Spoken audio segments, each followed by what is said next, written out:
Jarrett Goes to the Movies is a free, commercial-free podcast made possible by our amazing supporters. Please take a moment and visit jarrettgoestothemovies.com. Let's go.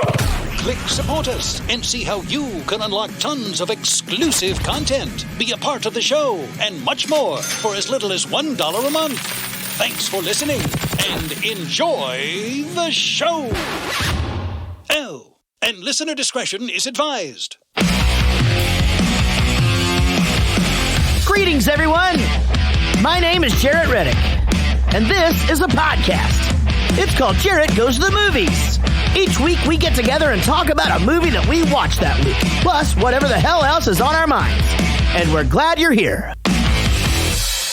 You know where 1640 Riverside... Are you gonna order something, kid? Yeah. Give me a tab. Tab? I can't give you a tab unless you order something. Right, give me a Pepsi free. You want a Pepsi, pal? You're gonna pay for it. Look, just give me something without any sugar in it, okay? Some of that sugar.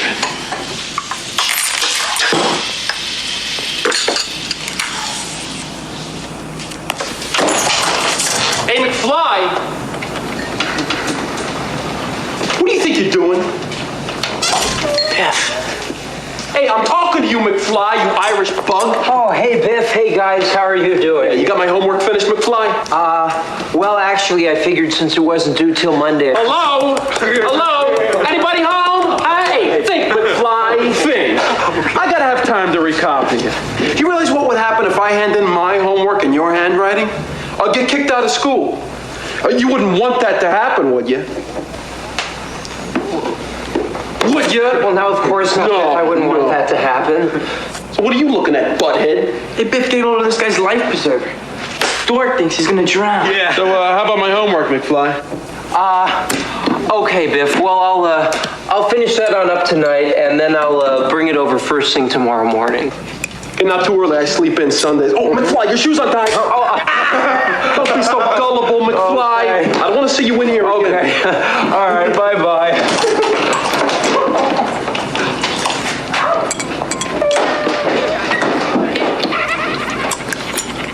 There are so many things wrong with this, as far as things that I hate. The fact that the guys sound like the those like weasels in Who Framed Roger Rabbit. Yeah. Just the gloves and the punching the fist thing and the I give him a knuckle sandwich. I realize that's like a 50s thing or whatever, but I wonder how exaggerated it is though. Like couldn't have really been like that. No one does that. Was there ever a guy leaning against the thing like flipping a coin, you know, with a toothpick? Yes, but it's always a wolf with a cigarette. Like, yeah. Hey. Yeah, that thing. Champ. And then just Crispin Glover is fucking amazing in this particular scene. Like just how his reactions to everything are, like how he goes from, okay, well, I'm going to, okay, Biff, blah, blah, blah. And he goes, look at this life preserver and punches. So he's making fun of him too, like, yeah, like this. Okay, I'm going to get the homework done. Just really good. Yeah. He's fucking great in this. But it's not just fear of being bullied. It's just kind of that having been beaten down your entire high school life. Yeah, it's just part of like he that's just what he does. Now, you have no pride anymore. Just The thing about it is that, and I think I just realized this. I think that this is something that maybe I've just accepted is that I hate the bully, but more than that, I hate the bully's posse. You know what I mean? Like I fucking. The dudes around that motherfucker. And Billy Zane? Billy Zane, the dude from Titanic. With his 3D glasses. No, the other guy is the 3D glasses guy. Well, like in Karate Kid, there was like, put him in the body bag. Exactly. Like those guys. Exactly. Or I was thinking Christmas Story, where there's the big redheaded guy, but then there's the little fucker that that little shitty kid. You just want to punt the kid. That's like by design, because that's a kid that in your mind, you're like, oh, I would fucking smash that piece of shit. Like, because you could. You're not even the main bully. Yeah, exactly. You're just a side bully. Karate Kid is a really good example, though, because just all of it, they're so instigating and just like, the put him in the body bag or, any of that shit. Just, I fucking hate the posse. Yeah. I don't look at me. I don't hate pussy. I didn't say that. One of my favorite scenes in this movie is the, give me a tab. Well, I'm not going to. You're going to have to pay for it. Yeah, well, you need to order something. Yeah. And so a lot of people might not remember that Pepsi Free came out, where it was like, they had, at one point, it was so hard to even think about a soda because you had Diet Pepsi Free. You had Pepsi Free was like a weird version of Coke Zero, but not really. Well, and wasn't it clear, or that was a different one? That was Crystal. clear Pepsi. Yeah, Crystal Crystal. Pepsi. Yeah, Crystal. Oh my God! What? The caramel color is probably what Again, just having that. I don't think I ever had one of those Crystal Pepsis. I never have in my life. Remember when Coke changed our formula? Oh man, that's a big deal. Hated that. That's a big deal. And then they brought back classic Coke. Coca-Cola Classic. Now, so it should. Well, actually, right after this, we get the deal where Goldie is. He's just like, why you let them do that to you? Like, you got to stand up for yourself, whatever. Like, one someday day I'm gonna be. He goes, that's right. You're gonna be mayor. Mayor. I like the sound of that. Yeah, he's fucking stoked. But the guy just goes, yeah, a black mayor or whatever. That'll be the day or whatever. He actually uses a different word. What does he say? He says a colored. Colored, yeah. Because they were trying to fit with the theme of the movie, which was the 50s. There's a few racist things that happen in the movie, but again, it's they were supposed to keep it like they're trying to keep it time accurate. It right? makes sense. So it's okay to be racist? Is that what the two of you are saying? I want to clarify that I am on record. We said we're on board with the new Dumbo. Come on. As being against racism. You don't think it's a good idea? I think it's bad. I think I've been pretty direct on this point. Right. Many times when you guys were kind of doing whatever and saying things that I didn't appreciate. I want to make it clear. I'm not Robert Zemeckis. Don't back me into a corner here. I'm just saying I know what he did. What the fuck is the Robert Zemeckis thing? Robert Zemeckis is the director of the movie. You called him Did he Robert say Zemeckis earlier? Did he do something racist? No. Oh, he wrote this movie. He's the director of the movie. Now, he saves his dad's life only to be the guy who steps into his dad's shoes, and now his mom wants to fuck him. He just wakes up and his mom's voice is like, "You're safe and sound back in good old 1955." Who would say that? Exactly. I would never be like, "Hey, like this morning when I was like, hey Jarrett, we're ordering lunch." Imagine I came in like, "Hey Jarrett, it's 2020. Yeah, what would you like from Roosters in Denton?" I'm gonna do that next time though, for sure. By the way, you have a friend when you're just exhausted and sleeping in the studio while everybody else is working. And he just comes in and he goes, "Hey Jarrett, we're gonna order lunch. What would you like to look at my phone, or you want to come in here, or what? Okay, I know what I mean." And it was that because I know the sleep. It was it was you, like you're doing the kids sleep. Yeah. And then I did the thing where I had to say it soft enough. It couldn't be too soft or you wouldn't hear it, but it could be too abrasive where you shot Scares up. the shit out of me. It was just I had one of those, and you were like, you were alert. Yeah, I already know what I want. There is not a like tone I can use that doesn't scare the shit out of him any morning ever. Right. Well, then I will like tip. I mean, I'll like call me in do for like this. the I got this. first like the poke and then like rub his, and then I'll be like, "Hey, baby, fuck!" I'm like, "Okay, morning." Well, I think I just sleep soundly, because I have my CPAP on and I'm naked. And, until someone plays Judas Priest, the Hellion. That's right. That's how when I stay at Linus's house, the way he wakes me up is he puts on a vinyl record. Is that the one with the metal eagle? Yeah. Which one? Yeah. I put on The Judas first Priest song, full right? blast, Yeah. and I just blast it. That's how he wakes up in the morning. Yeah, that is. And then I'm just like, I'll try that. From now on, film me. I'm sure there's other ways you can. And it kind of like crescendos in, doesn't it? Yeah, It's you could wake him up. It's a pretty amazing way to wake up. Like if you could set your phone alarm. I think we to could that. actually have Alexa do that if we wanted to. Oh yeah, I can't say that name in my house anymore. I committed. Good for you. Now she's calling him Calvin. He's like, "Why do you keep calling me Calvin?" Well, that's Right your there on name, your isn't underwear. it? Calvin Klein. I've never seen purple underwear before. By the way, how the fuck did his pants get across the room? Been there. Eric's opening a bill. It's already built into the sound effect. Oh, good. Because I had already opened it, and then it was. Yeah.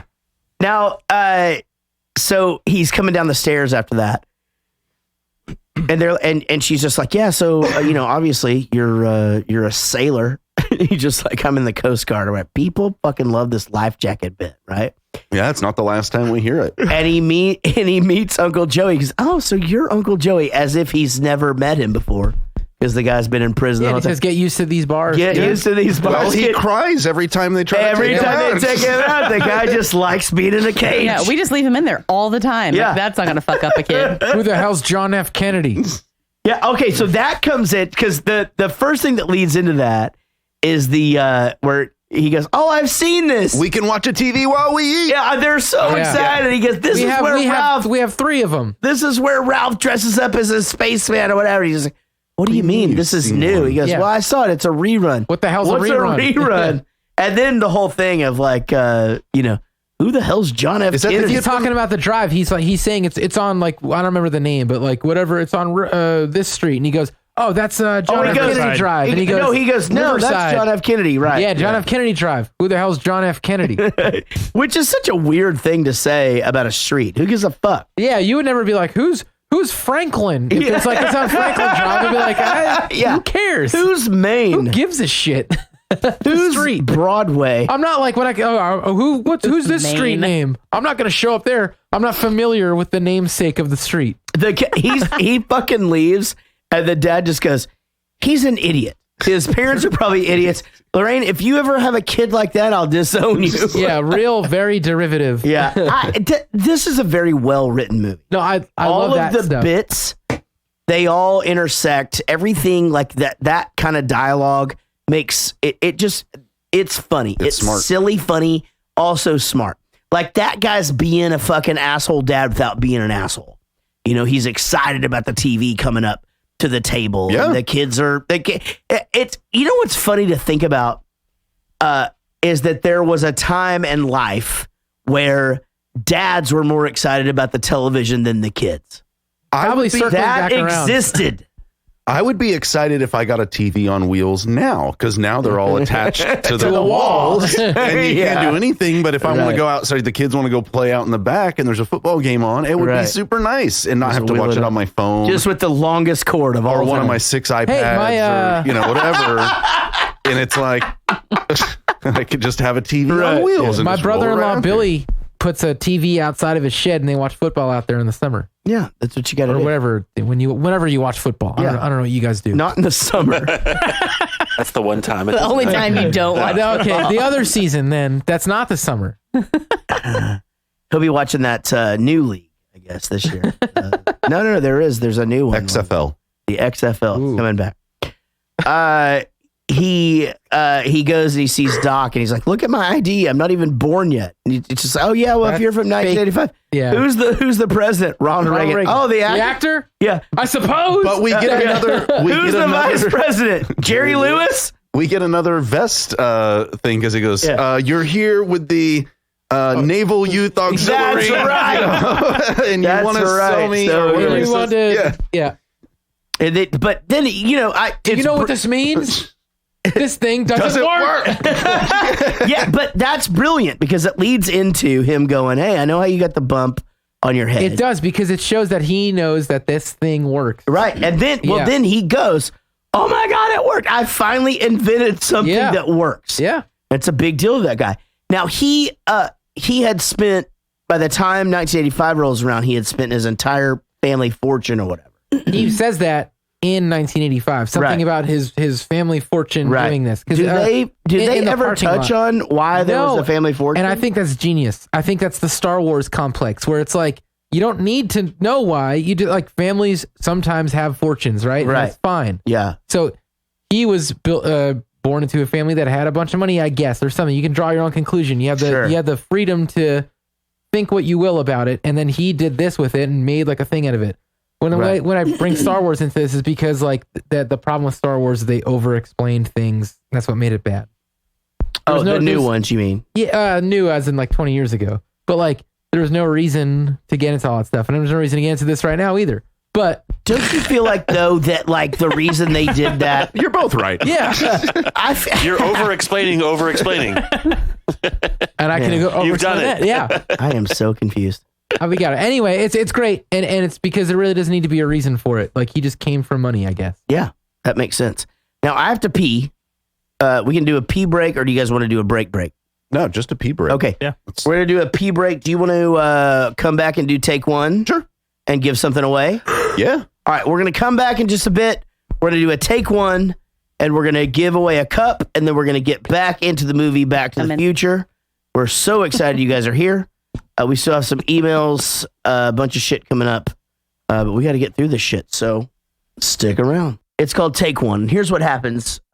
We do a song that is either in the movie or related to the movie in some way. And we have never rehearsed it. We have never played this song together. Is that correct? We have not. The reason it's called Take One is this is our first try. Often, Eric goes through and learns the chords. I do not rehearse at all because... You're a professional. Well, no, I just feel like that would be take two. Is exactly. Yeah. So this is take one. We're going to do the Power of Love. We invite anybody to sing along that you, if you would like to. At home? Sure. Eric, what are we doing tonight? The Power of Love. Okay. In the key of... The Celine Dion song or the... yes. Okay, good. Yeah. Are you ready? Yeah, I'm ready to rock. Okay. Just watch me for the changes. Yep. The glory of love? Is it by Peter Cetera? Is it Blues Riff? Blues Riff and B? Yeah. Blues Riff and B. Watch me for the changes. Just try to keep up. All right. Nope, that's wrong.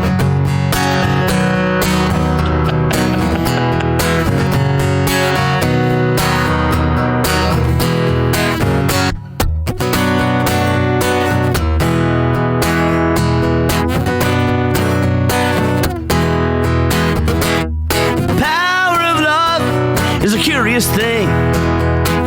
Make one man weak, make another man sing. A change of heart, a little white dove. More than a feeling, that's the power of love. Yeah. Tough for the diamonds, whips like cream. Stronger and harder than a bad girl's dream. Make a bad good, all right.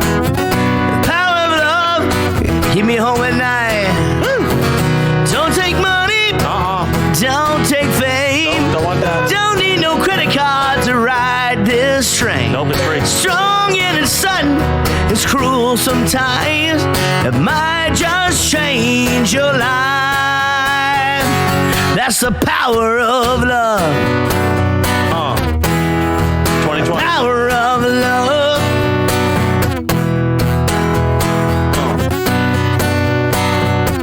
Yeah, solo break.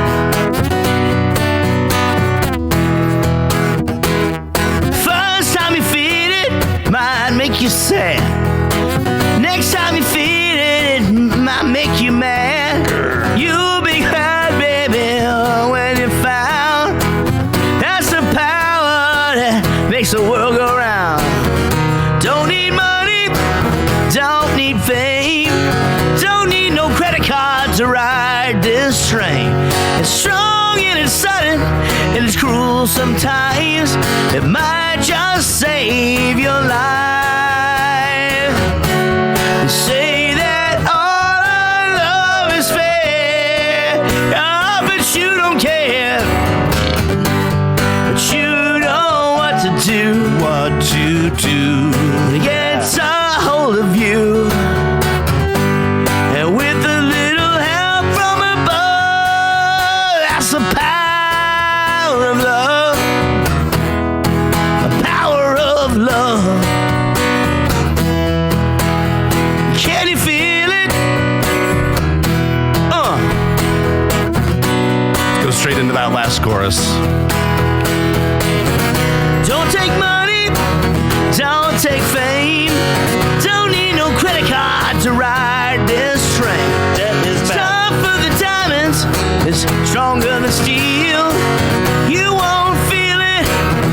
till you feel the power. You feel the power of love.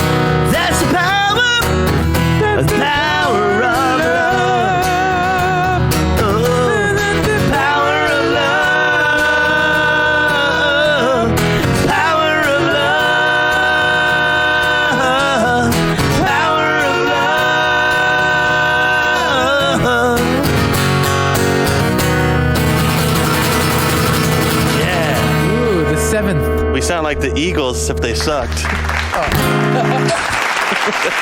You guys sounded great. I was talking about me and this ding dong over here. Is that right? Yeah, that was fun. That was a good one. Yeah, you guys did great too. That was super fun. The power of love. Power of love. Yeah, that's right. Don't use credit cards, man. Man, just get not to ride this train. That's right. That is bad. Cash only. Let's do a giveaway. All right, here. This is what we're gonna do. You got numbers for me? Yep. Already. 2 to 103. Okay, so but they can pick 2, right? Like Panera. So it's between 1 and 104. No, it's 2 and 103. Okay. 25 or 64. Linus, pick a number between 2 and 103.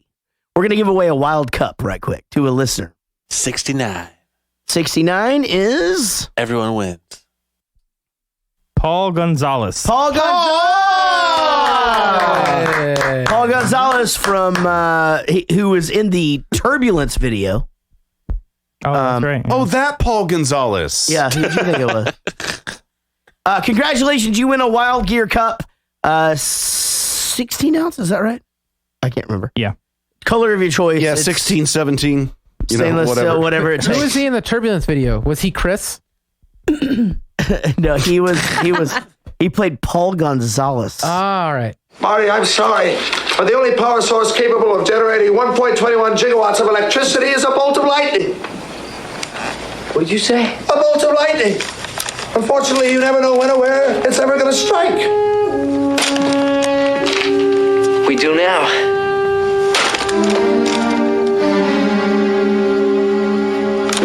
This is it. This is the answer. It says here that a bolt of lightning is going to strike the clock tower at precisely 10:04 p.m. next Saturday night. If we could somehow harness this lightning, channel it into the flux capacitor, it just might work. Next Saturday night, we're sending you back to the future. Hey, that's the title of the movie. Wait, I have something to say. Go ahead. Oh my God, really? Wait. You know how near the end? Oh, Jared, remember when Sean said something for the first time? You know near the end where Marty tries... In the end! That's strike 2. You know in the end where he's like trying to hand him the note. The note, and he's like, no, I can't know. He knows this. Yeah. Why is he accepting this, but he won't accept anything else? Well, you'll also notice another thing. He did not autograph this because he doesn't do that. Well, here's why. Because the note is about his fate, and he knows that it's about his personal future. That's why he won't accept it. He is told that he does open he's it his anyway, only by the hope. way. And he does open it because it's taped together in the future. 2 things about this whole thing here, where with the best, as far as I'm concerned, the best line in cinematic history is later in the movie when he's like, when they're actually about to do the experiment, he's like, as long as you're in this car and it hits that thing while you're going 88 miles an hour and it hits while the lightning strikes, then everything's going to be fine. Like, it's the most, insane particular circumstances ever. Yeah. Exactly, he's like, everything will be fine. Yeah. And the score of this movie does so much more. It does. It's and it's by Alan Silvestri, who's done Forrest Gump. Yeah, he did Forrest Gump. He did another Robert Zemeckis film. He did Predator. Zemeckis. And when you listen to it, you really hear his style through it. And he did the Avengers theme in all the Avengers movies. Like, that's his thing. So when you hear those movies, they're great. When you see these movies and you hear the score, it's like very Back to the Future. That's like, I don't know. As far as I know, this is his first like really big This movie. Is a very important score. Like, this one for sure. It drives me. Dun, dun, dun. Like even just when he's having the idea. Yeah, when it gets it's real. so important. Yeah, like when the lightning's about to strike, and it's like doom. Wait a minute. That's not the right movie. Yeah, that's a different movie. That's Beverly Hills. No, that's this movie. That's this movie. Yeah, Rob, thank you. That's this movie. Rob knows. Now we're not even going to try to figure out what happens if Jared gets to strike 3. Well, I want to know, does that mean just for tonight or? Roadhouse. Did we get kicked off of Facebook that time? No. Look, you NBC. So let's discuss just the whole idea of going back in time, talking to someone, and literally like it's the butterfly effect, right? Isn't that what it's called? Like the butterfly come kisses. Come, my lady. You're my butterfly, sugar baby. That was the butterfly effect. Got it. The butterfly. Don't you see that guy walking his dog all the time? Yeah. So the guy. What's the Crazy Town? The singer He's from a Crazy really Town. nice guy, right? Yeah, he lives in my neighborhood, and he walks a pit bull. Do you live in Crazy Town? No. Okay. But he walks a pit bull, and the pit bull is off leash, and he's like a guy has tattoo. He's a very like intimidating looking guy. And I have 2 small, cute, long-haired Chihuahuas that I walk on leash. But my male Chihuahua oftentimes gets a little aggressive towards other dogs. So one day he was growling at Crazy Town's pit bull, and Crazy Town's pit bull started walking towards my Chihuahua, and I was like, "Oh, this isn't good," and I was like panicking. And then the guy goes, "Come, my lady, come, my lady," and then you're my pit bull, sugar baby. It was funnier last night when I told Jared. Well, because that can't be a real story. No, it wasn't a real story. Well, everything except for the "come my lady" thing, but in my, I think everything but that. Yeah, but he does have a so pit bull. Crazy Town is that guy's name. It's not the name of the band. No, okay, it's like not his It's name. Edward that's not his Crazy name. Town. Yeah, Jeff Crazy Town. Edward Crazy. No, that's funny. No, he's very nice. He always waves at me. Very. Hey, Linus. Yeah, very good kisser. Soft lips. Never uses teeth. It's nice. He's nice. I like him. That dude's super nice. I've run into him in a couple of studios in the past, and just the thing where there's a thing that happens where everybody know who the guy is, and he knows who you are, but you can't do the thing where you just talk to one another like you know each other. You could, and you just don't. Well, no, that's what I'm saying. Hold on. Until you do. And then it's like, remember when we went to the rehearsal for the charity thing that I did in LA. And you were in my band, and Kai, and our drummer was Charlie Benante. And Noodles from Offspring comes up to me and just goes, "Jarrett, what's going on?" And just starts talking to me, whatever. And I felt like a total dick. I had no idea who the fuck that was. Yeah, you were seeing him out of context. Yeah, I was completely. It was out of context. Exactly. Yeah. I didn't know. It didn't register. If you were playing like a festival with the Offspring, you'd be like, "Oh, that's the Offspring guy." Yeah, of course. Right? Yeah. So anyway, I felt like an asshole. So I made it a point to make sure that he and I had a conversation the next day or whatever. Was it about singing one note and only the sharp or flat of that one note throughout the entire song? Okay, but Noodles isn't the singer, though. Yeah, that's not his problem. Okay, that's not his problem. He just okay. All right. Okay, that's not. I just no. Jared might have to work with these people again, and you're giving a musical. What do you mean these people? Yo, hey, we are already on record as a person and as a podcast that we will not tolerate. Well, they're trying to keep them separated. You just have to move past this. He's out. Good night. It was already late, but now, so there's an interesting side story that happens here, and that is Michael J. Fox's character is obviously he's seeing his dad and seeing his dad vulnerable and seeing these things. He writes science fiction stories, and he has the same thing with his writing with that Michael J. Fox has, because. Let's face it, all Michael J. Fox needs to do is send his demo to the record company. And all his dad needs to do is send this book to the publisher. Whatever. But no, he sees this vulnerability. He's just like, hey, I just don't think I can handle that kind of rejection. And they had become one another. Now, Biff, make like a tree and get out of here. I have a story that happened to me in the 8th grade. And I went into a homeroom. It wasn't my homeroom, but I went in there to. I don't even remember exactly why I was going in there, but whatever. I was not where I was supposed to be. And Mr. Simpson, who was a science teacher, he said, "Hey, are you even in the right room? Like, why don't you make like a tree and get out of here?" And I go, "Well, Mr. Simpson, it's actually make like a tree and leaf. And why not? That one's getting old. Why don't you start saying something like, hey, Jarrett, you're in the wrong room. Why don't you make like a banana and split?"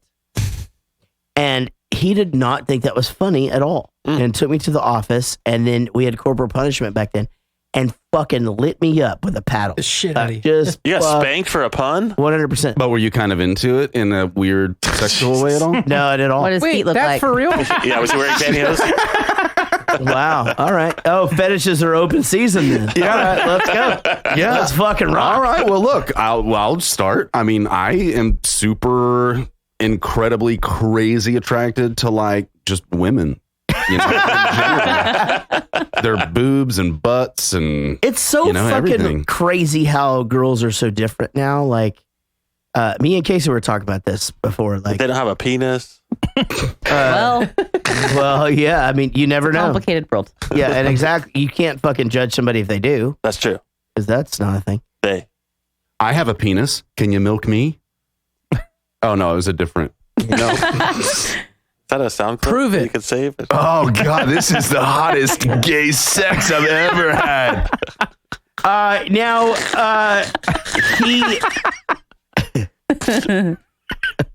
Oh shit! Did you almost? Wait, you were saying that women are different now. I don't know what you were talking about. No, I don't have to get into all that because I'm trying to get through this episode. But was it like an Anchorman thing where there you go? Things are different now. Women can do stuff. Oh, women can do stuff. Yeah, that's the fucking guy that had the hamburger place next to Big Wang's. It's that guy. Oh shit. Danny Trujillo. Yeah, or it's that guy. Yeah. That's his line. Or whatever. Yeah, Big Wang's is gone now, right? Big Wang's is gone. Yeah. Sucks, man. There's a weird time in LA where like there was no sports bars, and then all of a sudden there was 2 big sports bars, and one was called Big Wang's, and the other one was called Happy Endings. So you'd be like with your male friends, you'd be like, "So where do you want to watch the game? Big Wang's or Happy Endings?"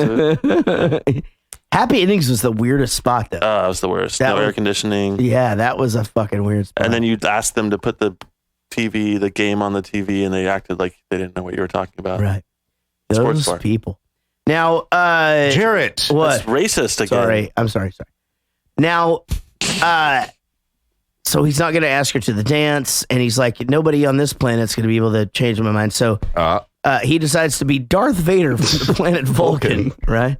And then one of my favorite lines also in this movie is, Lou, give me a milk.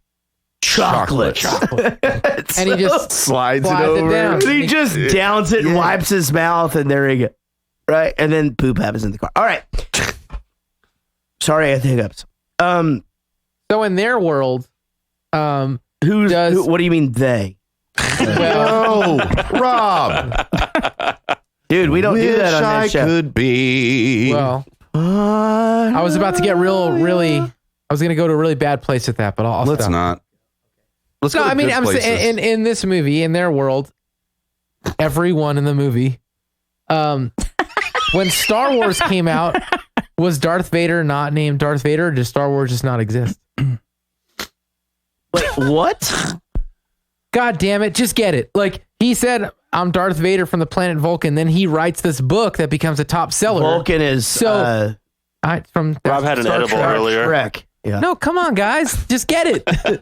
So did Star Wars still happen? Dad 100%. named Darth Vader from Star Wars later in his career.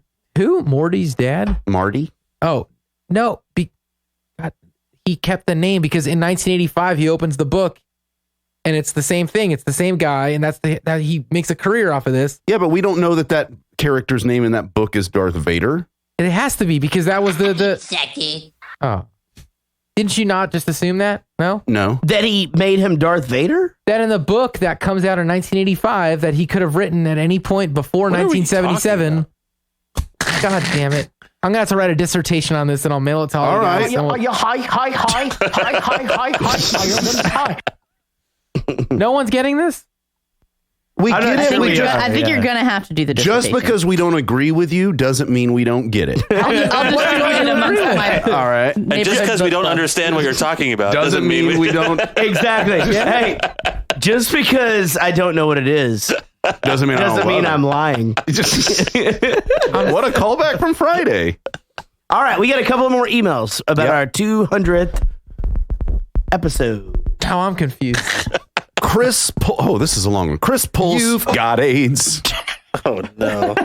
Chris Pulse writes, Dear Jarrett and crew, congrats on 200 episodes. Hard to believe that it's been that long and that many episodes already. I've always wanted to drop a line or call in, usually chicken out for whatever reason of the day.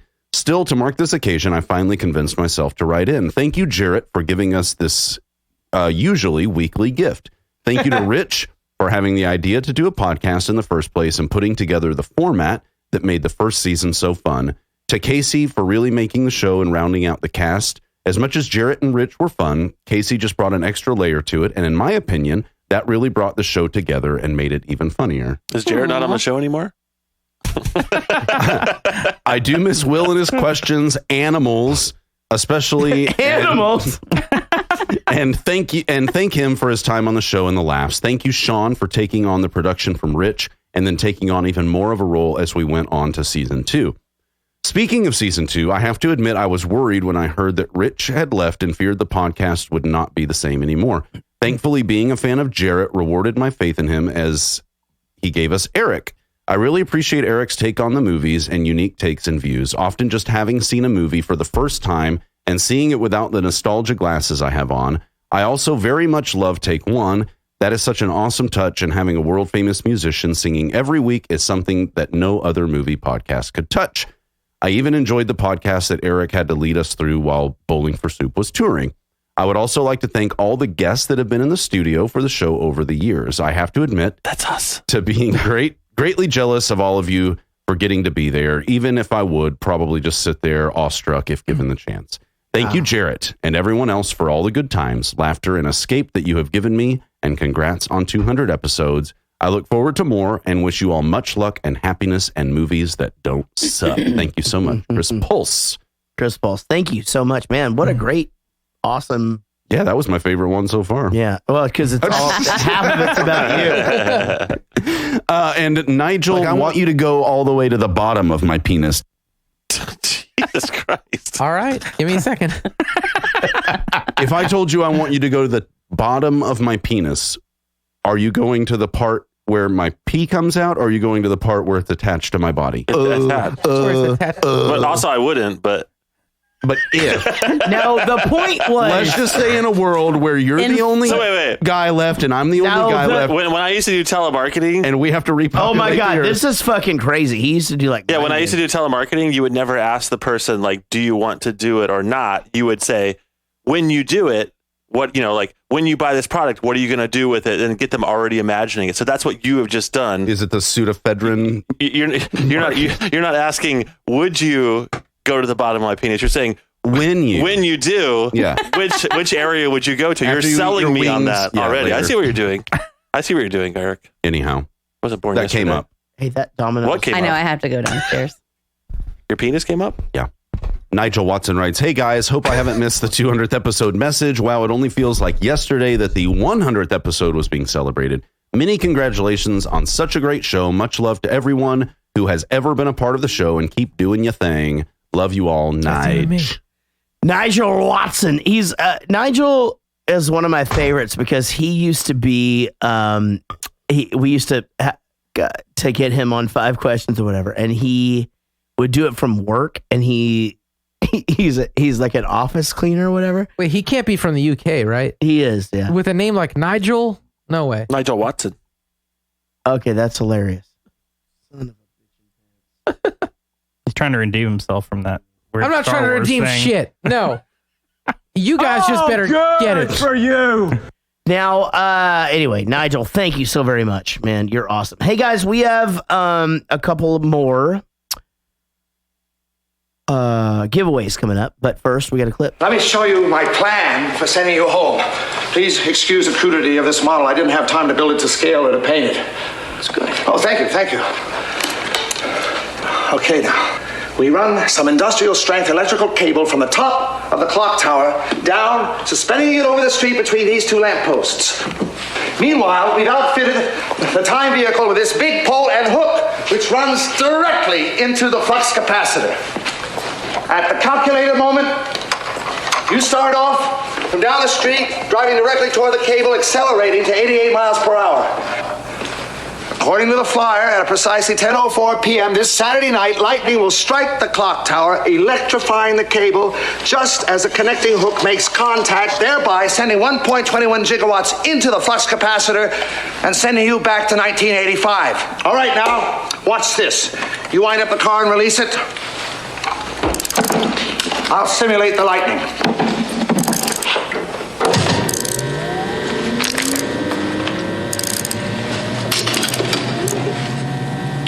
Ready?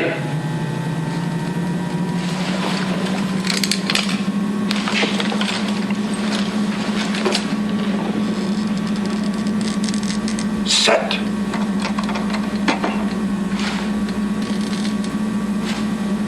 Release.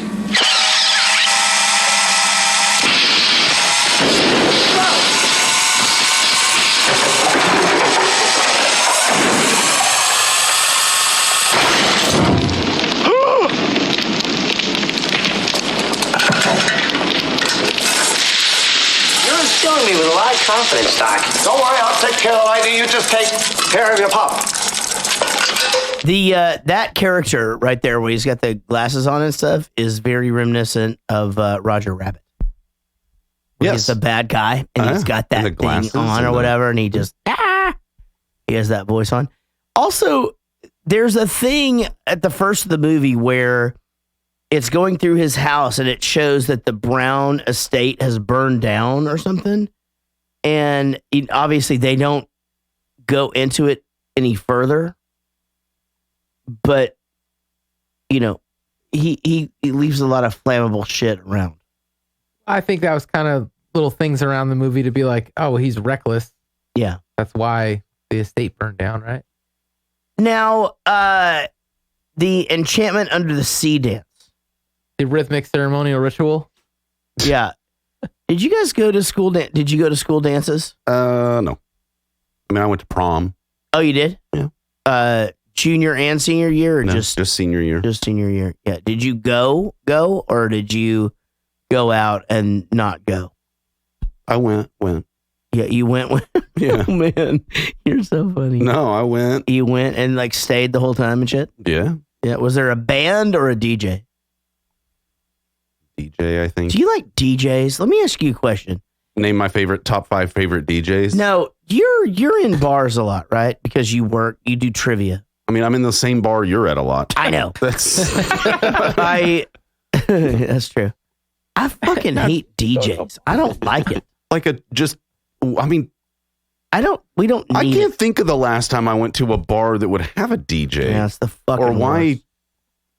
Do they have DJs a bunch in LA? Like when you just walk into a bar and it's like, oops, oops. Not bars that I particularly frequent, but yeah, they do have them. Terrible, right? But there are people like our friend Marka from Sugar Cult. He does DJ gigs all the time. Yeah, he does. Yeah. Mm-hmm. Yeah, I think I'd be a good DJ. I know a lot of obscure bluegrass tunes that I think people need to hear out there. I think it'd actually be fun to be a DJ. There's a bar I go to that has like they have a night where they do all 70s glam and stuff, and they play like Sweet and Nick Gilder and all these like sort of deep cuts and stuff. Sure. Hey, me and your friend Marco were in a band together at different times. Marco's been in a band with everyone. He has. He just ends up everywhere. Yeah. At different times. Yeah. We were in a band with him one time.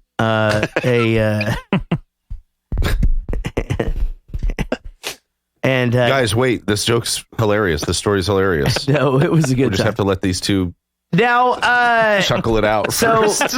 Hey, you get your damn hands off her! Like I've had that in my head now since I was fucking 13 years old. You get your damn. Really? Oh, that's a pretty good. That's a pretty good thing. Loosely shakes that. Now all Marty wants to do is tell Doc what happens. He wants to tell him, that this thing, but Doc doesn't want to hear it. And that's the thing. Like, have you ever thought about like what would change if you went back in time and you fucked some shit up? Like, I think it's beyond him not wanting to hear it. It's him believing that he can't hear it. It's but here's what I'm getting at. I get asked this question a lot, like every third interview. They come up with the name Bowling for Soup. That's every interview. Got it. Oh yeah, it's a verb and a sport and a number and a. I put them into a hat. So we could have been skiing for pizza. Yeah. Skiing for pizza. Yeah. Fucking 3 donuts. Skiing 5 pizza. Fucking 3 donuts. I want to be in that band. That's actually a really good name. There's no way 3 would fit on there. Fucking 3 donuts. That's a really good name. That's a great name for a band. Can we start that band? No, actually, dude, that's a good name for an album. With a number 3. That should be the next Uranus album. Fucking 3 donuts. Oh my God. Send me my money. Do it. Yeah. Yeah. We make so much. Yeah, we'll give you 5% of 0. 5% of we invested a shitload of money. Make it you 10 owe money. And you're on. That's our follow-up album to Fucking 3 Donuts is 5% of 0. So, but I get asked all the time, what would you change? Like if you could change anything in your life, but that's the thing. That's what I was going to get at earlier with the whole butterfly effect thing. And then we got sidetracked into that. But you can't, we're all happy to be sitting in this room right now. If you changed anything, you might not be here. Yeah. Or have your kids and things like that. Exactly. Like, I often think of exactly that. And then my thing is always, I just wish I would have finished college, graduated. I spent a large part of my 20s just kind of, beaten off and not doing shit and kind of put myself behind the 8 ball. It felt career wise.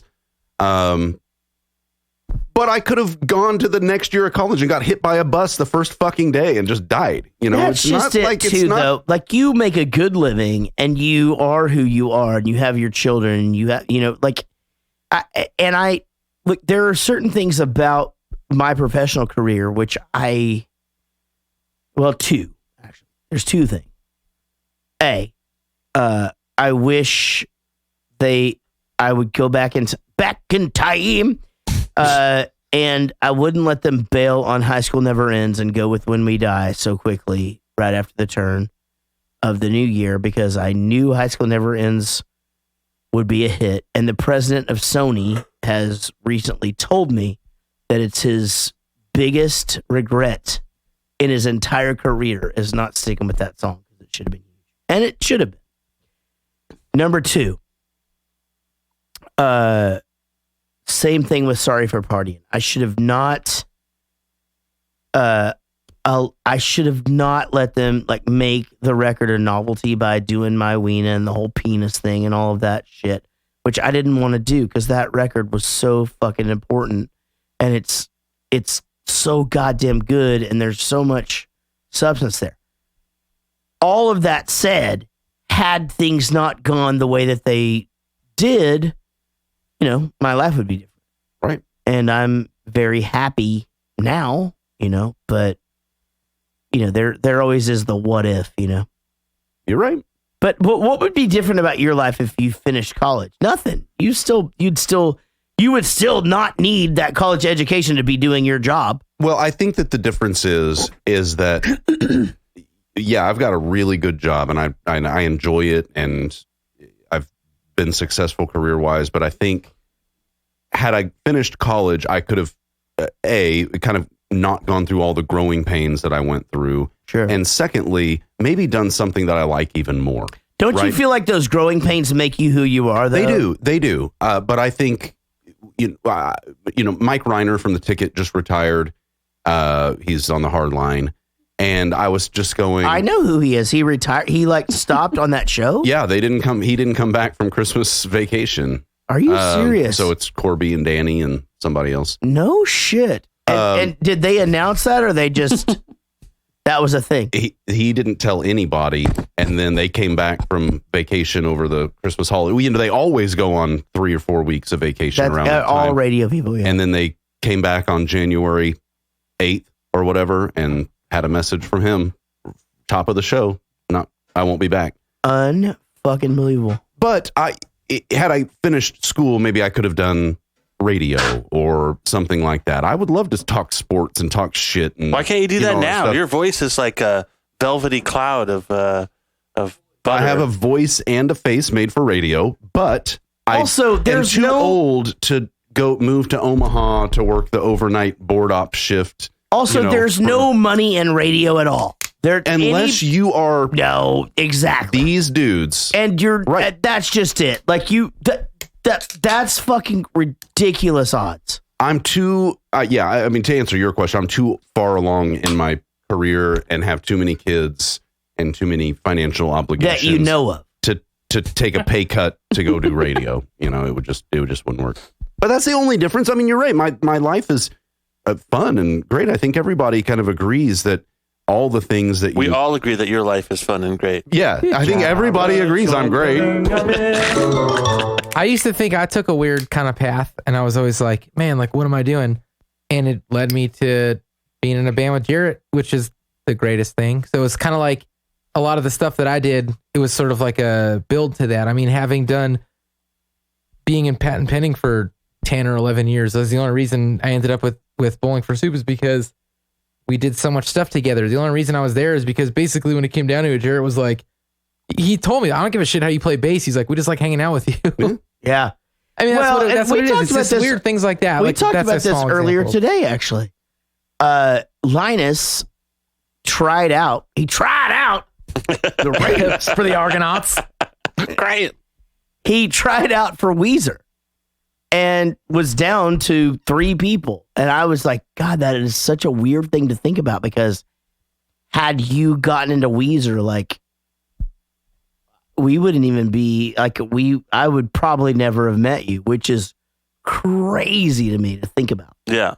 Just because the last 10 years we've been through so much. That's true. Would you trade Jarrett for being in Weezer? Fuck no. Oh, well, that's a very nice thing to say. But I wouldn't, though. I don't think, I mean, I don't know. I hate the saying everything happens for a reason. Yeah. But literally every worst thing I can think of that's happened in my life has led to like something awesome. And I wouldn't change. I wouldn't take back any of that stuff. Like, yeah, when we were in our worst shit, we were going through it together. Yeah. And it really, that whole everything happens for a reason shit is so spot on. Yeah. Crazy. I don't like that saying because it sort of releases you from having your own power. You know what I mean? Like this whole, like the universe does this. And I don't like that. Take a little bit of, because what really happens is shitty things happen to you. And then you as an individual, if you're a strong person, you persevere and you learn and you grow. And that's the thing that happens. It's not like, oh, the universe was looking out for me. It's like, no, you fucking did that because even if you're not a strong person, it might make you become That's true. I didn't mean to discriminate against non-strong people. Sorry, Eric. I think that so let me just say this. Those people. I think that the saying everything happens for a reason, though, sometimes it's the stuff that's out of your control. Like, where, obviously someone passes away and you go to the funeral and you meet somebody and you become friends. I mean, like, sure. Just there are Well, that's the Sims game in the sky. There's two stone guys up there listening to Jack Johnson, and they've got the Sims game on, and they're like, "Hey, let's do this thing where Jared gets hit by a thing." And then let's make those people do it. Yeah, that's the second time I heard you do the Sims thing. The Sims thing. I believe in that more than anything. Then you build a fence around them. We spent 2.5 hours last night trying to figure out the. Oh God! To anyone listening, Jack Johnson is awful. That's the one thing I regret. He might be listening. Oh yeah, sorry. He's the number one Dad, sponsor. Well, Jack Johnson. Now, I know. When they pull up to the dance, okay, and he just goes, "Mind if we park?" And she's just like, "Well, I'm 18." Like she goes, "Of course, yeah. It's not like I've never parked." And then she steals her shit from her. Jesus, you smoke, and then she starts smoking a cigarette. Yeah, just like oh my God, you smoke too? She goes, everybody who's anybody drinks. Oh, that's when she drinks, and he's like, no, you might regret it later in life. It's so insane, right? And so they Marty, kiss. you're starting to sound like my mother. Has anybody in here ever had like a super weird kiss before? Yeah, most of them. No, I mean, like So I actually, this happened to me. This is a true story. I was dating this girl, and I was like super into her. And she was a couple years younger than me, and like the whole thing was crazy. And I actually had this happen to me where I kissed her, and I literally like backed off and just was like, that was fucking weird. That was like kissing my sister. And then she would, I'm not joking, 2 days later, she would go on to spill chili on her nurse's outfit. Is this the same girl? Yeah, and I broke up with her because I just couldn't do it. Wait, what's the... I guess my weirdest kiss... What do you mean this? So we went to I want to hear that, by the way. She picked me up. We went to Sonic for lunch.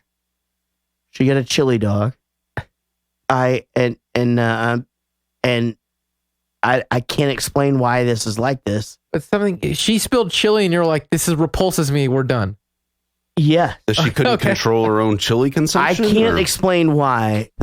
Maybe everything happens for a reason. Oh, God. And then you married a woman that puts like more condiments on a hot dog. I married a woman that can literally Don't ever spill chili on her. No, I will watch her. She will have this fucking hot dog going in, and I'll go, hey, we're driving, babe. Like, what are you gonna do? And she just goes, yeah, I know, I'm fine. Watch this. And there, the shit that is on top of the hot dog is more than the hot dog.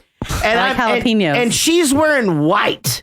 And I'm like, we're going to a fucking wedding, babe. Like, there's nothing like this. And I'm Labor Day. Also, way to point out that we're like fat asses that'll like grab a hot dog before we go to a wedding. I was more concerned with wearing white on your way to a wedding. It's like 25 minutes Memorial Day. Sure. I intentionally don't put condiments on a convenience store. Anything. Oh yeah, I don't give a fuck. I'll open up a burrito, pour some hot sauce in that because thing. it's perfect as is. Fuck, right? You know, and they're also they're just fine. But I'm good at it. Right. You are the greatest car eater. For as many things as I suck at. That's that should be something I That's where you redeem it all. Anyway, I honestly, I don't know why, but that chili fucking hit that nurse's outfit. And I was just like, okay. That's it. That's the end of that deal. But it does. It goes back to the... What did it have to do with the kiss, though? Because that was the same girl from started the same. We were watching Harlem Nights with Eddie Murphy and Richard Pryor. Mm-hmm. Well, now that you have all these random siblings like floating around, you think maybe she just was your sister? Could be. I don't know. I guess my weirdest kiss was with my Uncle Gary. I was like 12. Too much teeth. He was super aggressive about it. Better get used to those bars, kid. No, I was like, yeah, I mean, I'm kind of into this, but slow down a little bit. How about the rest of you guys? Anybody else? Story on a weird kiss? This sort of ties in with my universe thing. Like, kissing is like two people. Sex is like this too. So if someone says you're bad at kissing or you're bad at sex, it's actually the two people together, because some people like certain stuff. Sure. You know what I mean? It's the combination. So like my worst kisses that I've ever had of when someone has been too like aggressive. Sure. Because I like things a little more soft, and I'm a sensual guy. Nerd. But if two people who are really into like the darty tongue ridiculousness, they'll be like, oh, they're great kissers. You know what I mean? Sure. So it's more about chemistry when it comes to kissing or fucking. It's like, yeah, you can't say someone's bad at sex or they're bad at kissing. They're just not your. You're not thing. compatible. Yeah, you're not compatible. That might be awesome for someone else. I had very briefly dated this boy, and I really, really liked him. But he, when he'd kiss me, he would just like leave his mouth open and do nothing. He would just be like, yes, like a trout. Yeah. And it was the weirdest thing ever. And I'm like, is this not consensual? Like, what's happening here? And then we still mimic that. Yeah. So, and then Jarrett had a gross one. I had one that like did just too much work with the tongue. It was like a lizard, but like a lizard that had just done cocaine. So like for a solid year, me and him would just like spring the bad kiss on the other one. On each other. So like he'd lean in and kiss me, and I just like fucking just like leave my mouth open and not make But his was way grosser. Like, but it's such a funny, kissing is such a funny thing. You're right, because I remember kissing a girl and her going, "Oh, this is fucking crazy. You kiss just like I do." And I'm like, I just feel like this is the way that people do that. Right. You know? But we don't. That's like, right. We all have our certain thing. And you're right. Like there are the people that like fucking dart in there and out and, yada, yada. Yeah. All right. We get it. You kissed girls. Jesus Christ. Better than Uncle Gary. Yeah. Yeah. You don't know if it was better. I do. I was over at his house. You might have been compatible. Well, Uncle Gary's in prison, so that's where I was. Really the big house. You ever heard of conjugal visits? All right, so let's discuss what happened. Let's just break this down really quick. What happens after she's like, it's like kissing my brother? Then Biff comes in and is like, "Hey, we're gonna beat him up. I'm gonna get in this car, go take him over there, get away from here. There's no peep show." This is just the rapiest, just insanity of all time. Yeah, but I guarantee you that was more normal. 100%. I thought about that. It's just so rapey. That caveman, beat over the club head. over the head, yeah. Drag him out. Yeah, you know what's weird? Which really, I don't advocate. When you like point it out like that, like now, I've been watching the show. This as a kid. Hold on. We'd like to point out that the show does not advocate any type of sexual violence or of any type. Unless you're into it. I always thought that was sort of built in. Matt Damon. I mean, unless you're into it, then we are totally into but like it. Watching, but if you are not, watching we are out. As a kid, you're just like, oh, well, that's a bad guy. Like, and that's all you think, But now it's like, as you kind of grow up and you're like, yeah, she's in there crying and he's like going up her skirt. Yeah, and you're like, ooh, it's like, it makes me more uncomfortable. Right. But as a kid, it's like, oh, it's just because he's bad. And like, that's it. That's that. You don't even understand to the extent of what is happening. It's just black and white. It's bad and good, and that's it. They don't understand the extent of it either because they hired the fucking rapey guy to come work for them later in life after shit gets them. I thought about that too. That's coming up in my notes. Now, so then it was a different time in the 80s. These guys just decide to put Michael J. Fox, who is just fucking, they put him in the trunk of a car, right? What are you doing in my car? Out. They call him a racist name. Oh, yeah. Which we don't approve of on this show. Yep. Absolutely. I think we've gone on record don't make Eric enough leave. times. Oh, Eric, you don't have to go. You're okay. Fine. I feel like my job as a social justice warrior is to make sure that we all understand and are not offensive in any way to anyone. Those guys get out, though, and they're smoking a joint. Okay, and honkies. like... The white kid just goes, the guy with the gloves just like, "Hey, we don't want to mess with no reefer addicts." It just like that makes them dangerous. Exactly. So funny. That used to be a thing, though. I mean, like in the 50s. Oh yeah, drugs were scary, dude. Reefer madness was a real. That's a real deal. Cocaine's a hell of a drug. Just a bunch of fucking lazy, hungry people. Like, Cocaine's a hell of a drug. That's so dangerous. Yeah. We got to pull that clip. Yeah. Cocaine's a hell of a drug. Cocaine's a hell of a drug. Whoa. Hey, man, we don't mess with no reefer addicts. All right. Let's give away another cup. What? Why is that funny? It's just the timing is, that's funny. Okay, it is. Rob, pick a number between 2 and 103. But can't be 69 because we already picked that. 2 and 103? 18. That's easily the number. Your favorite number. Yeah. Number 18. That's when you can. Chris Jacobs. Chris Jacobs just won a Wild Gear Cup. Now, later on in the show, and I'm trying to get to the end of this, Eric. We are going to give away a new.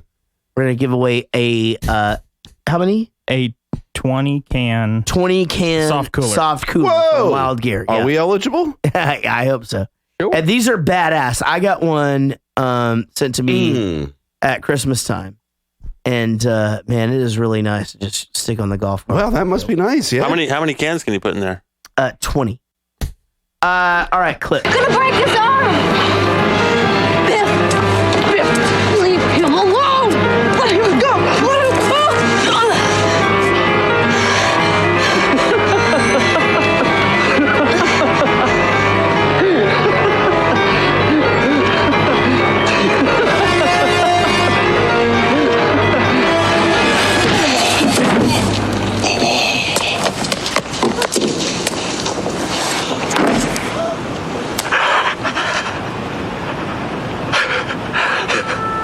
Are you okay?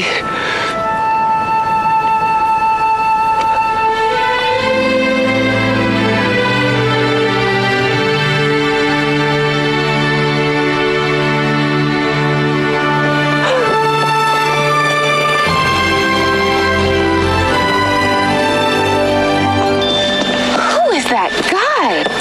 It's George McFly. That's George McFly? Excuse me.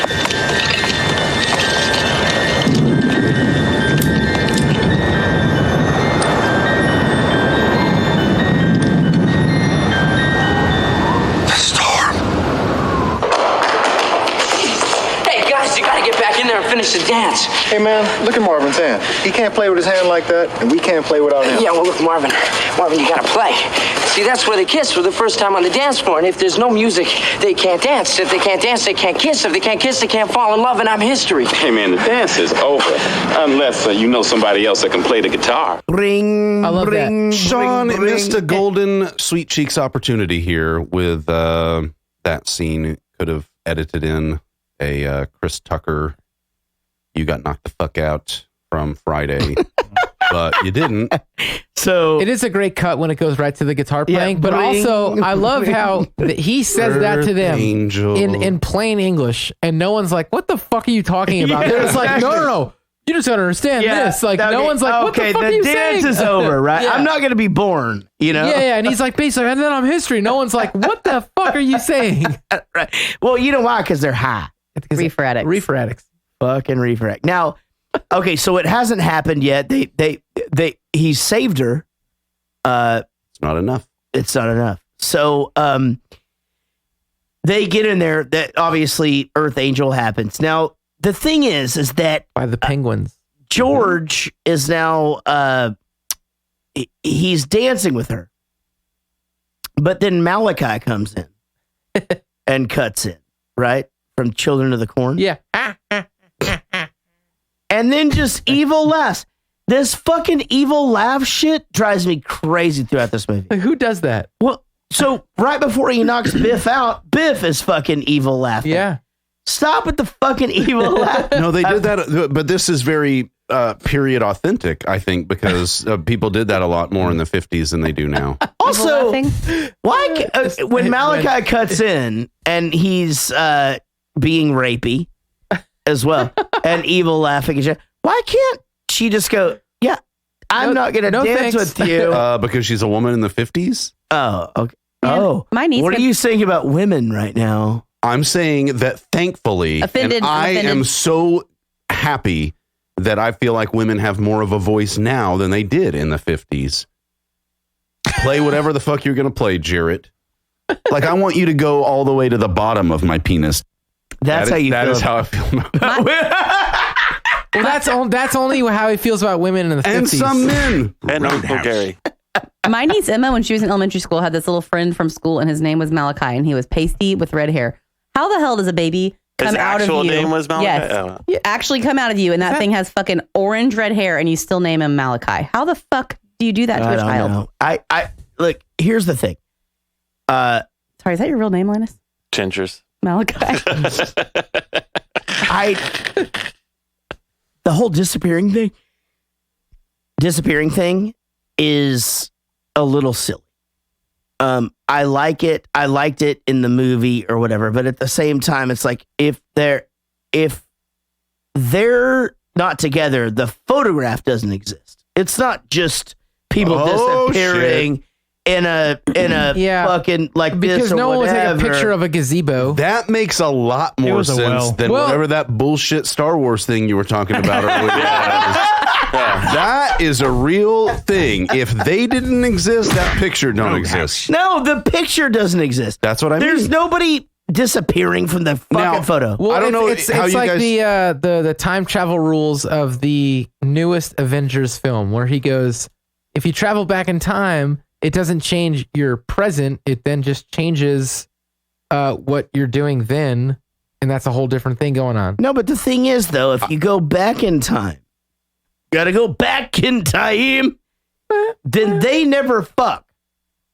He can't physically be there. Right. Called a paradox. Well, and I think that another thing that we're not thinking about is like, so later on in the film, when he goes back to present time, yeah, and we see that his dad has become an author, but do you guys think that like he named that character Darth Vader in that book? Because I feel like it's a valid question.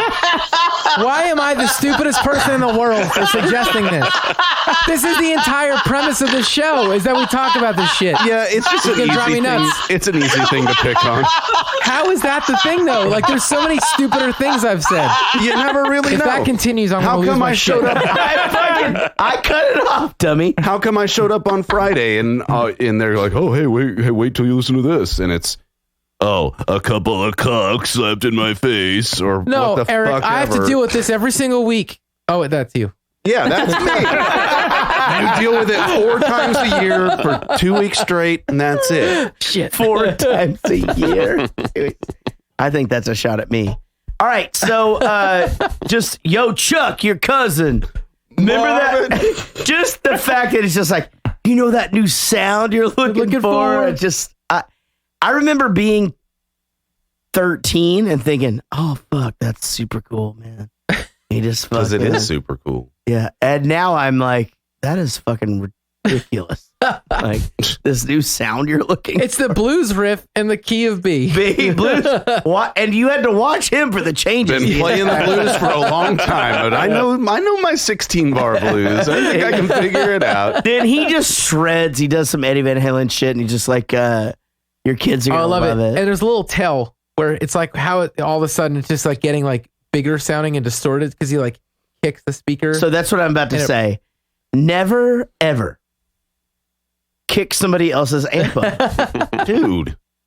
It's like I paid a bunch of money for that. Yeah, Exactly. they were already done playing. Well, it was like, heavy. you disrespect Bringing their this shit thing like in. That was him inventing rock and roll. All right. We got a couple more emails. Oh, yeah. What was the last one we did? The Nige? Yeah. It was the one that went on for 20 minutes about how they love Eric. Linus Y'all want me to do that one pizza, again? Guys. Yeah, this pizza downstairs is getting Speaking cold. of season 2, I have to admit I was worried when I heard Rich had left.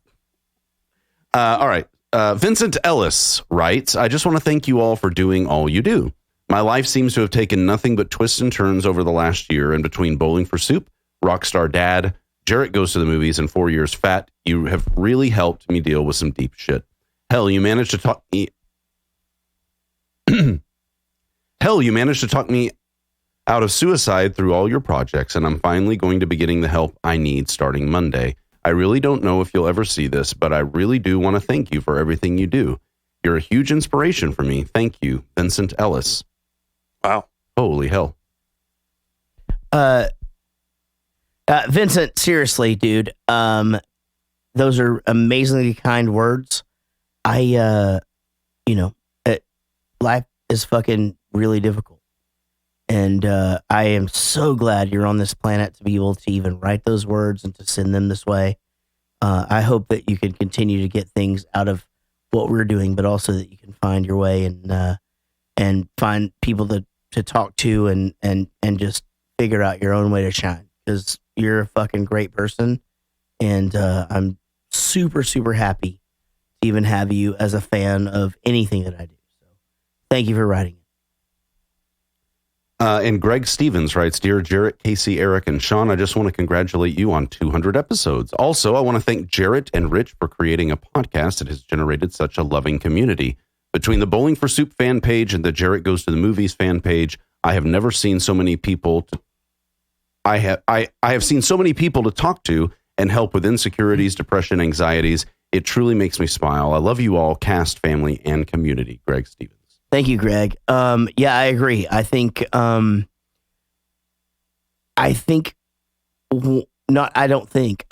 saying one of my favorite accomplishments of anything that I've done in my life is the community that has been created around the things that we create. Just the support that is there for you guys that have issues with depression or with weight or whatever. So I would say to anybody that's out there who just needs somebody to talk to, whatever, I don't mean to get super serious, but join the Bowling for Soup fan page. Go to 4 Years Fat. Join the Jarrett Goes to the Movies fan page. I mean, it's crazy how many like-minded people are there that have just things they want to talk about, and they're good listeners. So, one of my 5 best accomplishments, meaning I had 3 kids that I know about, Casey, and one of them, and then that one. Not number 5. Yeah, no, you're the number 4. So 6. Thanks.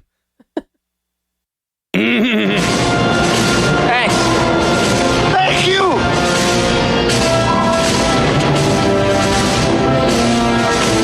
In about 30 years? I hope so. Don't worry. As long as you hit that wire with a connecting hook at precisely 88 miles an hour, the instant the lightning strikes the tower,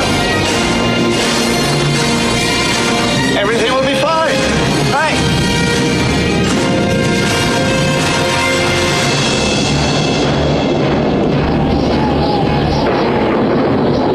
What's the meaning of this? You'll find out in 30 years. It's about the future, isn't it? It's information about the future. I warned you about this, kid. The consequences could be disastrous. That's a risk you're gonna have to take. Your life depends on it. No, I refuse to accept the responsibility. In that case, I'll tell you straight out. Great Scott!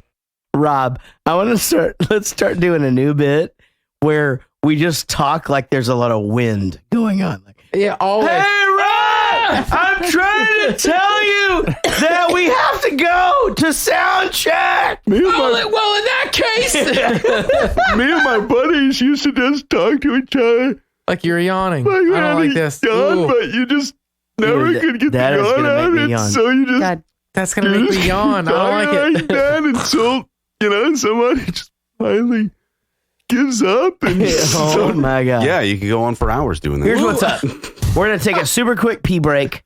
We have one more clip after this. We're going to read a few emails. We're going to give away a Wild Gear cooler. Wild Gear! Interesting pee break right there. So he has just come back from the past, right? And I love the bum guy who is, am I right in this? Is that where we are? We just watched the clip, right? No. Okay, let's watch the clip. No, the last thing we watched was the electrical thing. They're about to go through all that. Right. No. We already watched that, right? Yeah. Yeah, y'all don't talk like it was windy all the time. That's right. So So when he gets back, the guy he goes, Fred, you look great. and it's just like the guy that sorry. How do you hear farts in the headphones like that? And nobody else even reacts to it? Didn't know. Don't know. That is unbelievable. Not your first one this show. She knows the sound of your farts. So the Libyans pass by, right? And it's like, yikes. And the DeLorean. Are DeLoreans bulletproof? No, they're made of like aluminum. stainless steel or something. Yeah. Aluminum. Wouldn't that be non-stick? Yeah, if they were aluminum, I didn't find it that funny. They'd fucking fly. Hey, right? Oh, yo, dude, attitude problem. All right, me and Sean are not on the same page. No. All right, so that's strike 2. No, that would have been 3 if I called it. What'd I do? So he has a nightmare, and Can we talk about your spelling of DeLorean? Get off my notes.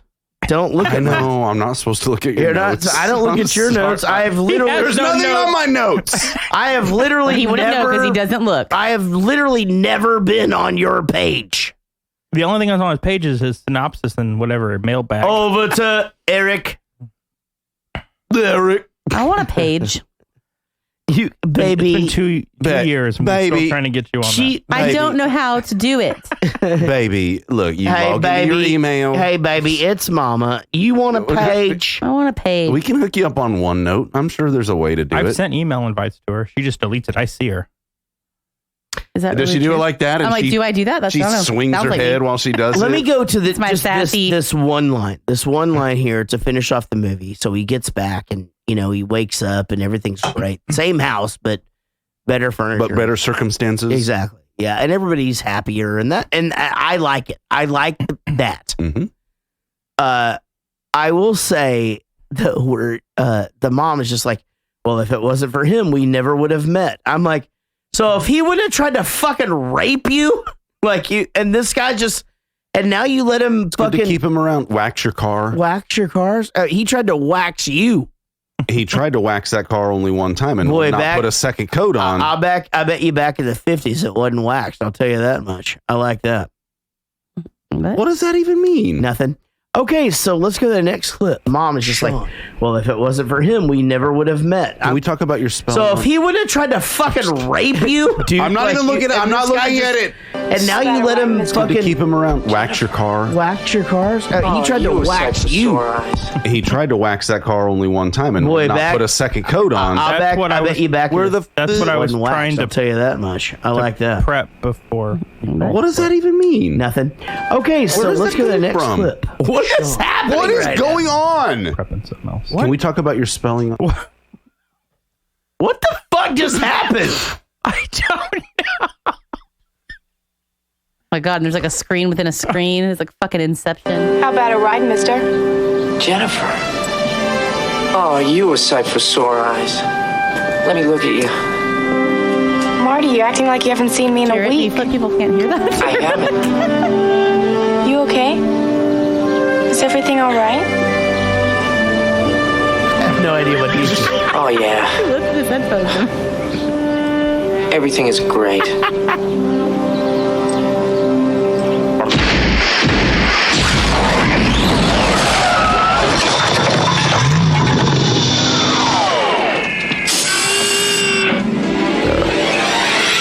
Marty!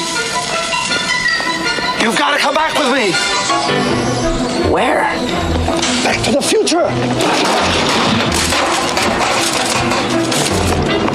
Wait a minute. What are you doing, Doc? I feel like this I need scene fuel. was filmed later. Like his hair's. Go ahead, quick, get in the car! No, Doc. I just got here, okay? Jennifer's here. We're going to take the new truck for a spin. Well, bring it along. This concerns her, too. Wait a minute, Doc. What are you talking about? What happens to us in the future? What, do we become assholes or something? No, Marty. Both you and Jennifer turn out fine. It's your kids, Marty. Something has got to be done about your kids.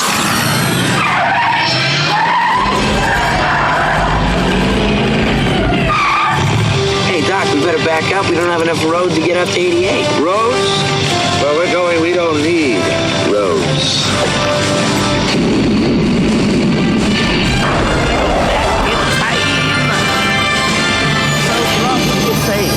So Is this that Star Wars thing again? I've never seen. It's the Star Wars thing. Now listen. I've never seen 2 or 3. Okay, so that movie ends very boldly, basically saying like it's either just like that's just a way to end the movie, or there has to be a sequel kind of thing. So when they do commit and then get a sequel, they refilmed that entire scene to start the second movie because there was a different actress that played Jennifer. And they refilmed the whole scene with her. And that's how the second movie starts. But it's Elizabeth Shue. And all that makes sense. Who does What not play doesn't make softball with your sense- friends? All that, the Nickelodeon show that Linus does the music for? Oh, he's blushing. Oh, shut. That old thing that made me $1 trillion. Maybe a couple Paid for hundred. my 4th swimming pool. Oh No, he my only god. has 2. see what I'm What? They blocked this again.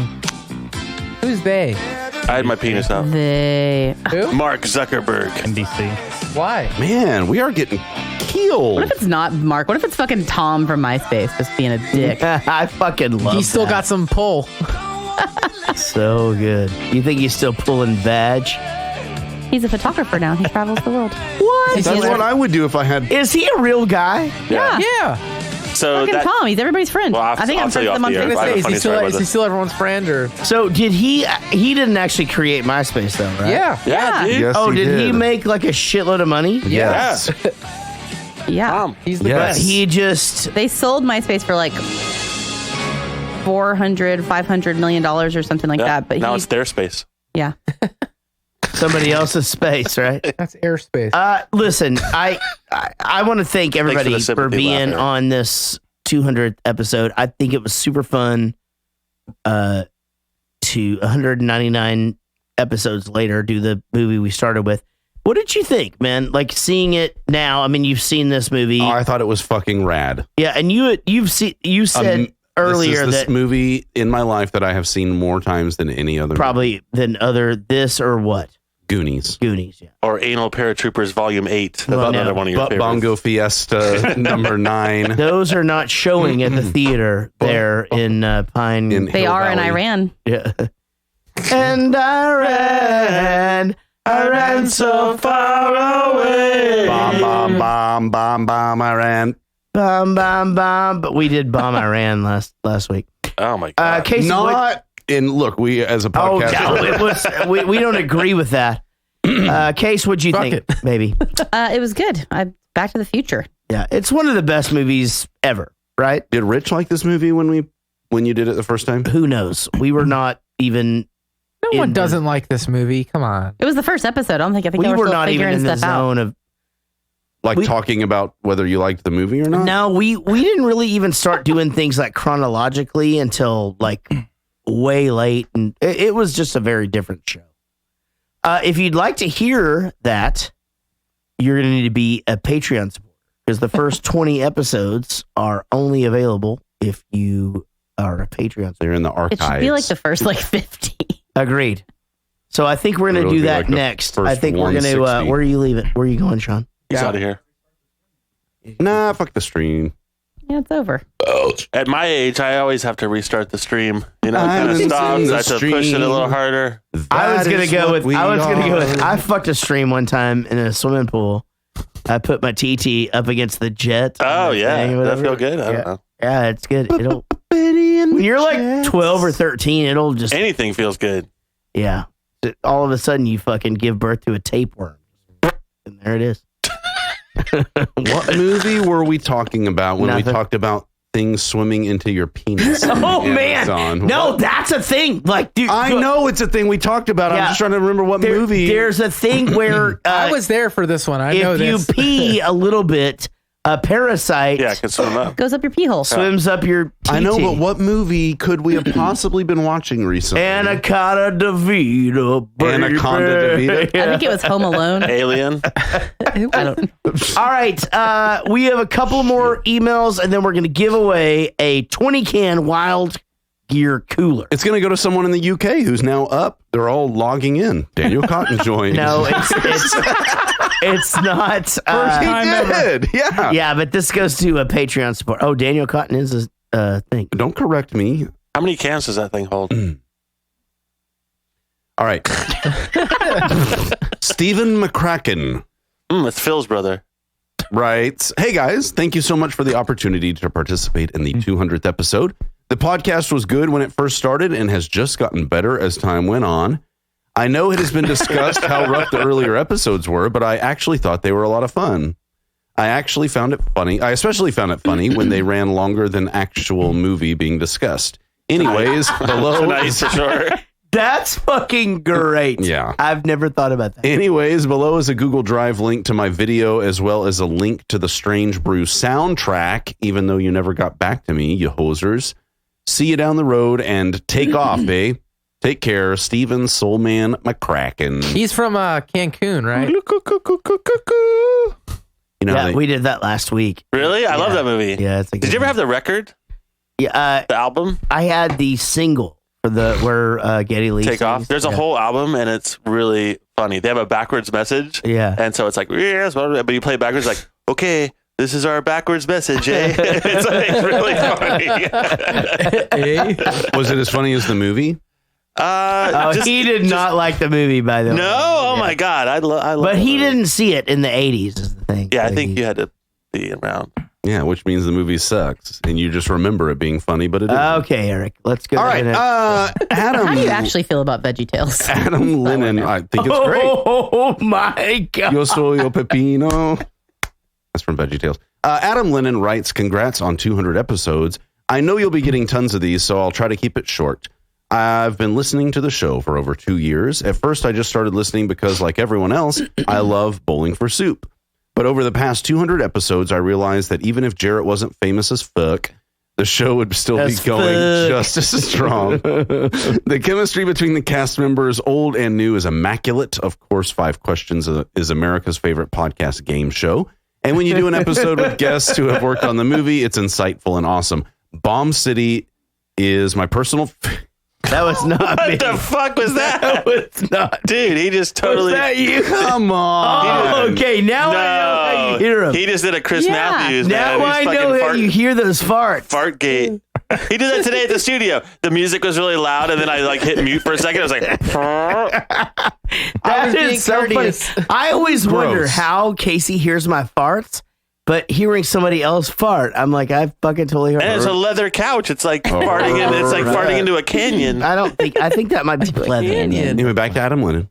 Bomb City is my personal favorite episode in a movie I would never have seen without the show. Bomb City is the name of this couch. Hey. Bomb City was actually a very poinant film about a about a fart that killed a guy in Amarillo. God, you guys. Oh, how does it feel? Hey, thank you. You're missing dry January now, aren't you? That wasn't the end of the goddamn email. Guys, Why don't y'all... he's got to All right, get let's be through serious. this. He's got to get through this. So thank you all for not only keeping us entertained week in and week out, but also opening your eyes to movies we may not have come in contact with otherwise. Oh God, this is the hottest gay sex I've ever had. Also, I appreciate y'all changing the show up from time to time. I love Take One and the live episodes. Congratulations again. And here's to another 200 episodes. Take it easy. And I like you more than a friend. Oh, man. Go ahead. Who was that? Adam Lennon. Thank you, Adam. You would know that if you weren't too busy laughing. bullshitting. Okay. All right. That was fucking All right. amazing. Hey, go ahead. David Dooley. Right. David Dooley is actually on the phone right now. Do you have anything you want to ask him? Oh, hey, David.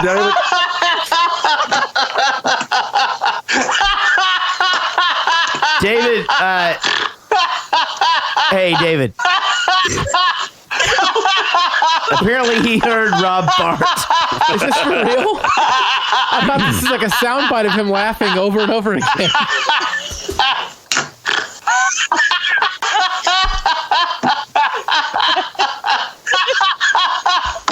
Just the best laugh of all time. Oh, that is what that was. Okay. I fucking love David. He is great. All right, let's go. And he writes, sorry I don't have a video, but I wanted to reach out with this. Jarrett Goes to the Movies team. I can't thank you enough for the many hours of entertainment. For all of the laughter and fun, there have been serious spots and emotional moments to go along with them. I look forward to it every time I am on 5 Questions, and even more when I get to be in studio. I could go on and on about each of you, but just know how much I appreciate the time and work that you put into making this a great entertainment option, one that I will continue to support and be a part of for a long time. Well, David Dooley, you know you're one of my favorite people in the world, so thank you very much, and talk soon. Old Dirty Cunty McFerguson Barry writes, ahoy to you all. Thank you for everything and for everything that is to come. Keep it up and don't go changing anything. I wish I could afford to pledge more through Patreon, but 3 horses, 2 cats, 2 mice, and a dog take up a lot of the spending ability. Have a cunting good episode. Barry Ferguson, the original and best $1 cunt. Yeah, that dude. I want to see his birth certificate. ODC. Yeah. Old Dirty. It's so cunting great. Annie Alleman writes, hello all. I've been listening since episode 1. I can't remember when I became a Patreon supporter. Not soon enough. I know I've said this before, but you're like my friends and I love hearing about what you're up to. And I'm not just talking about the regular hosts, but the regular 5 questions participants and the regulars in the chat room and on the Facebook page as well. Jarrett, one thing I really appreciate about you is that you aren't precious. You aren't precious about movies from your childhood, teenage years. If you watch a movie you loved 20 or 30 years ago and it doesn't hold up, you will call it out for the turd that it is. By the way, I'm with Eric. Beetlejuice sucks. Oh, you'll read those parentheses. That is true. Thanks again for 200 amazing, hilarious episodes. I hope you do 200 more and another 200 after that. Thank you. I'm having trouble coming up with a number 1 episode, but Grease would have to be up there. I love you all like you're my family. God bless you all, Annie Allman, like the Allman Brothers. Well, thank you, Annie. We really appreciate that. I had so much to say, but I kept getting interrupted by the rest by her email. By her email. So, thank you, Annie.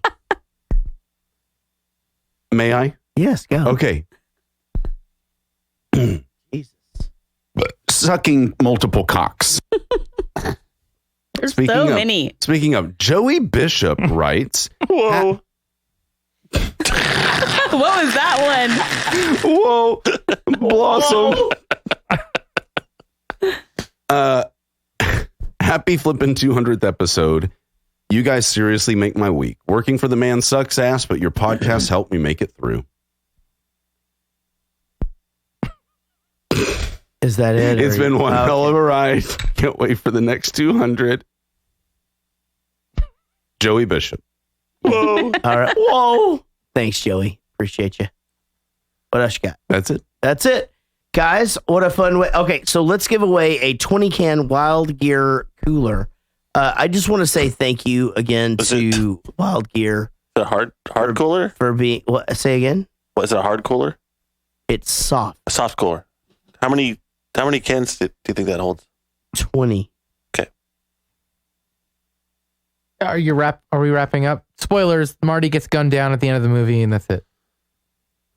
Wait, what? We already fucking talked about the movie. Look, okay, so we're going to give away, I'm going to pick a number.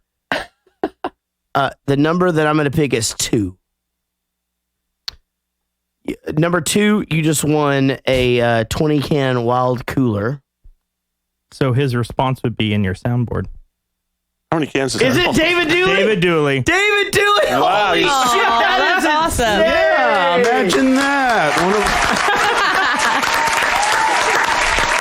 There is no way I could have rigged that. No one's accusing you. That is fucking amazing. You're very David, defensive. you just won a 20-can soft Wild Cooler thing that you can bring to my house when you make brisket. Soft one. Yeah. Soft. What? You keep saying hard. It's soft. Soft I cooler. just said soft. Yeah, it's a flaccid. I heard soft. I said soft. Yeah, you assholes. You said it was rock hard. 18 cans. I thought it was 20. Jesus Christ. Hey, happy 200th episode, guys. Thanks for staying late, Eric. I know you got a long day tomorrow. We got a long day tomorrow. I have a long day tomorrow. The only thing Longy has. That is 100% accurate. That's not true. Yeah, okay. Have a long line of women who are convinced I'm gay. Oh, God, this is the hottest gay sex show ever had. What just happened? You've got AIDS. All right, connect with us, guys. Website is JarrettGoesToMovies.com. There's no audio. There's no Jarrett audio. Goes to the Movies. What? It all stopped. Like We the can't hear in our microphones and stuff. headphones. You unplugged the thing. I can hear you just fine. Jarrett Goes to the Movies. We're on Facebook. We're on the Jarrett Goes to the Movies Facebook page. Instagram, Jarrett Movies. Patreon. Hey, support the show. Seriously. It is a good way to contribute to Sean and Eric being a part of this whole thing. And then eventually, I hope that Casey and I will be able to buy our kids Christmas presents. Email us at jaredgoesthemovies@gmail.com. Text us or leave us a voicemail. Daddy, I wanted an iPad Pro. 714. You'll get nothing and like it. 714-451-6029. 714-451-6029. Hey guys, we got a lot of shares this week, and here's the thing. Do you believe in love after love? After love. But you guys sharing the podcast is a really big deal. Thank you so very much. Woody Chambers, Chris Poltz, Nick Brignoni, Greg Stevens, Michelle Price, Vinny Cataldo, Darth Vader, Randy Grote, Colton Schwartz, Nick Darnell, Betty Humpter.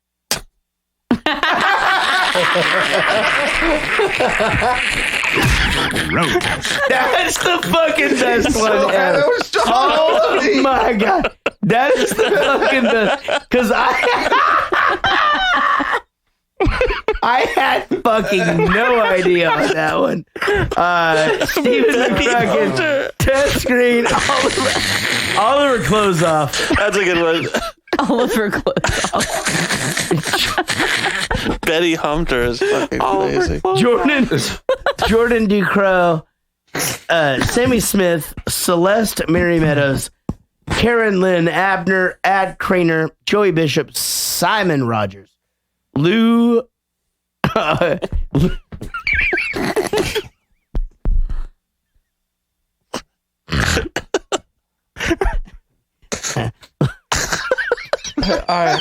Ivana Tinkle. Lou Sanus. What? Lou Sanus. Oh no. Oh, Lou Sanus. All of, from us doing this, I think my Alexa at home just bought a bunch of shit on Amazon. Barry Ferguson, OG $1 cunt, Adria Bowman, Lucy Whiteclaw Murray, John Gickler, Sam Sode, Nate Klosser, Shay Verbush.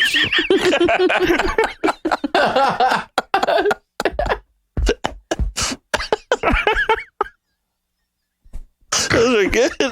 Oh my God. Why would y'all wait? You're really killing me for the next 5 episodes we've got. I haven't done this in so long, and I'm like, I'm going to hit him with 3 bangers tonight. Man, those were some bangers. Those are fucking. And last but not least, of course, Josh Millman. Hey guys, seriously, to everybody in this room, thank you for being a part of this, and thank you for being a part of this show. To everybody that's listening, I have no idea why, but Jesus Christ. It means a lot to me that you guys would spend 17 hours a week listening to this show. And I'm gonna just say goodbye. That cool? You got anything to say? No, sir. Casey? Nope. Sean? Mm-mm. We'll see you down the road.